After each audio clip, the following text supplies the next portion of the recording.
नमस्कार दोस्तों, blood test के आज के बहुत ही ज्यादा खौफनाक से बिल्कुल अलग से एपिसोड में आप सभी लोगों का बहुत बहुत स्वागत है। और आज आप लोगों को एक ऐसी खौफनाक स्टोरी बताने वाली हूँ जिसको सुन के आप लोगों को लगेगा क्या सच में ऐसी कोई बात हो सकती है, और वो भी आजकल के टाइम में। मतलब 2020-2021 मतलब बहुत ही ज्यादा बड़ी बात होगी, क्योंकि ऐसी भूतिया जो स्टोरीज होती थी वो पुराने जमाने में होती थी इतने ऊपर लेवल तक। लेकिन आजकल भी क्या ऐसी चीजें हो सकती है, आप सोच में पड़ जाओगे। अगर आप लोगों को स्टोरी पूरी जाननी है तो अंत तक जरूर बने रहिए। दोस्तों, ये स्टोरी मुझे करण नाम के लड़के ने इंस्टाग्राम पे सेंड किया था। उसने बोला था कि ये खौफनाक स्टोरी आप यूट्यूब पे जरूर बताना, तो मैंने सोचा कि आज आप लोगों के सामने लेके आती हूँ। बेसिकली हुआ क्या था, उसके घर पे एक अंकल रहते थे जो अभी भी रहते हैं। उन्होंने जो बताया था ना करण को, उसके बारे में करण सुन के बहुत डर सा गया था, क्योंकि जो अंकल उसके घर पे रहते थे वो अंकल और करण के घर वालों की मतलब रिलेशन बोलते हैं ना, बहुत ही ज्यादा क्लोज है।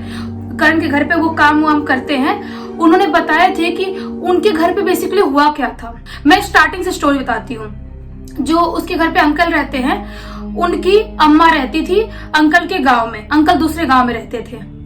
उनकी अम्मा झाड़ फूक का काम करती, जैसे होते हैं ना बहुत लोग कि किसी को भूत बाधा लग गया, ऐसा कुछ लग गया तो वो लोग झाड़ फूक करते हैं। तो करण के साथ भी ऐसी प्रॉब्लम एक बार हुई थी। उसके ऊपर कुछ भूत बाधा या बुरी शक्ति उसके पीछे लग गई थी। तो उस बूढ़ी अम्मा ने, वो अंकल की माँ ने उसके ऊपर से वो भूत बाधा हटाया था और झाड़ फूक किया था।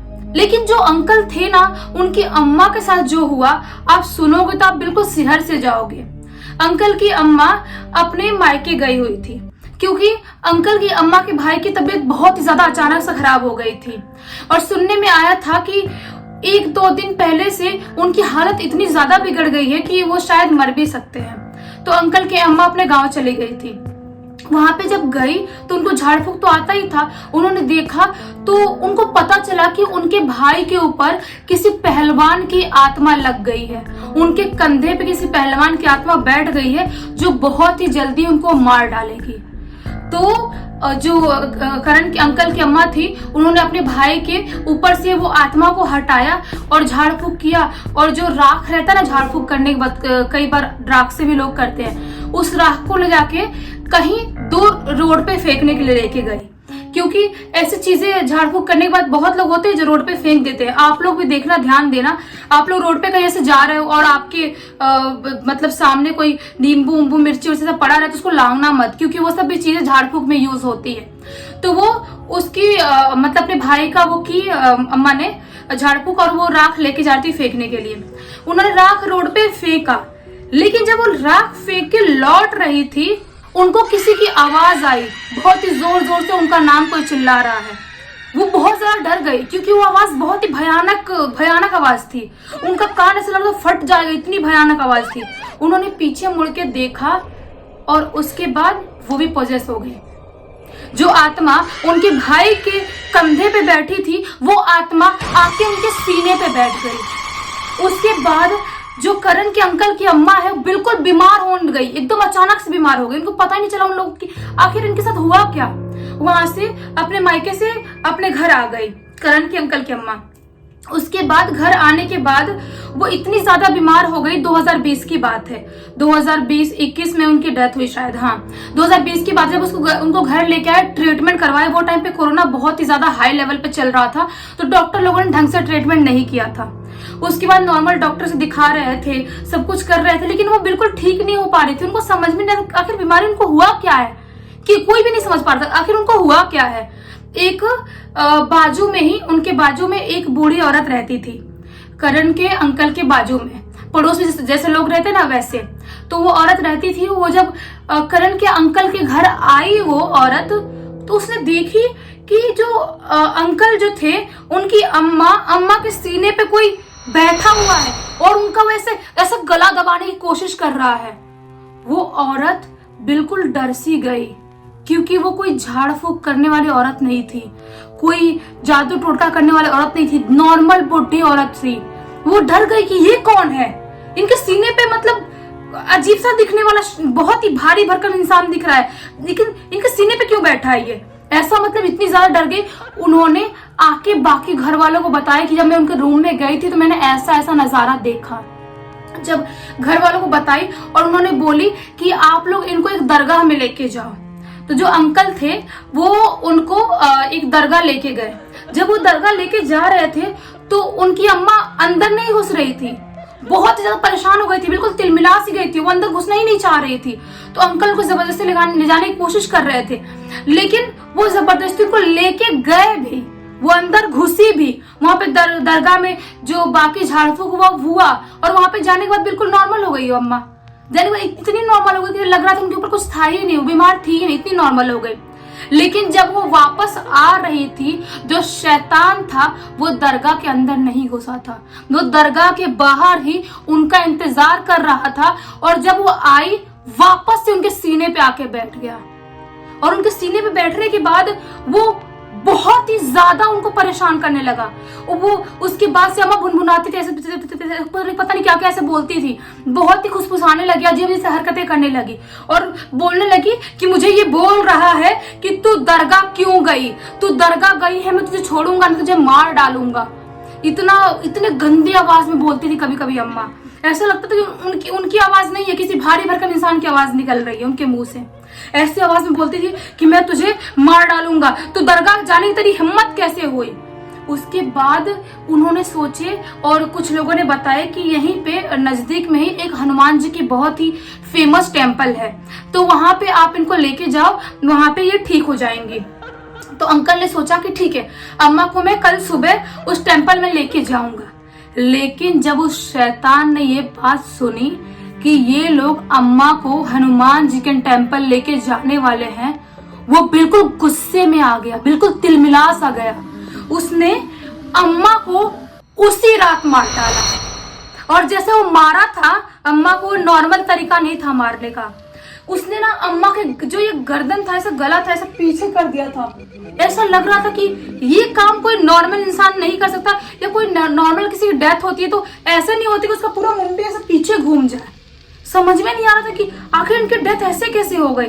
लेकिन बाकी सबको तो पता था कि शैतान का साया था इनके ऊपर और हम सुबह लेके जाने वाले थे, इसीलिए उसने अभी रात में इनको मार डाला। उस अंकल की अम्मा की डेथ होने के बाद 2-3 दिन बाद अंकल के पिताजी की हालत भी खराब होने लगी।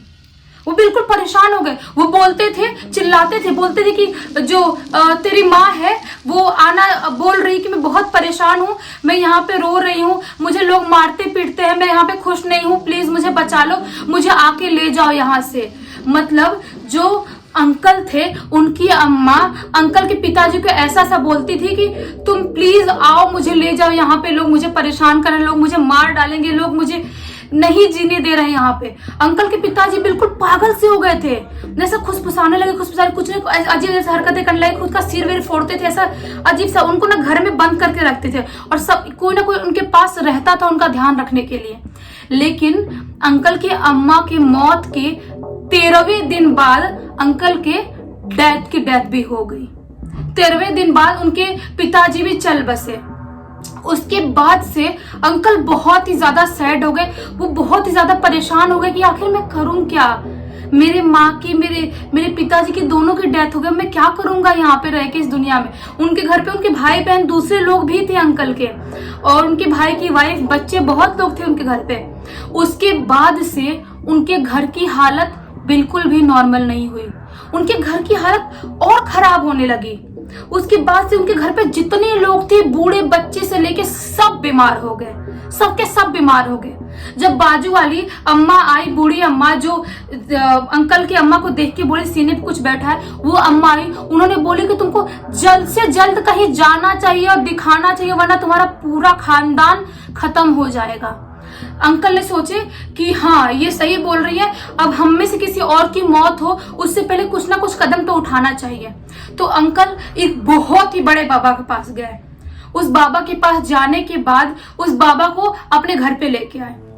जब वो बाबा घर पे आए तो उन्होंने घर को देखते से बोल दिया कि ये घर नॉर्मल नहीं है, इस घर पे किसी बहुत ही बड़े शैतान का साया मंडरा रहा है, पूरे घर को उसने बांध के रखा है उस साया ने। तो बाकी लोग सब डर गए, उनको लग रहा था कि मतलब नॉर्मल कुछ होगा, लेकिन नहीं। उन्होंने बोले कि जो साये ने ये घर को बांध के रखा है, उसने अपने साथ और भी सायों को लाया है और यहाँ पे बहुत सारे शैतानों का वास हो गया इस घर में। तो उस बाबा ने पूरे घर में देखे, घर का पूजा पाठ किए, घर पे जो भी विधि था वो सब कुछ किए। उसके बाद उस घर को बांध दिया उस बाबा ने, उस शैतान को उस घर से बाहर निकाला और उस घर को बांध दिया। उसके बाद से अंकल के घर में किसी की अभी तक डेथ नहीं हुई है और बाकी सब लोग अभी बिल्कुल नॉर्मल है।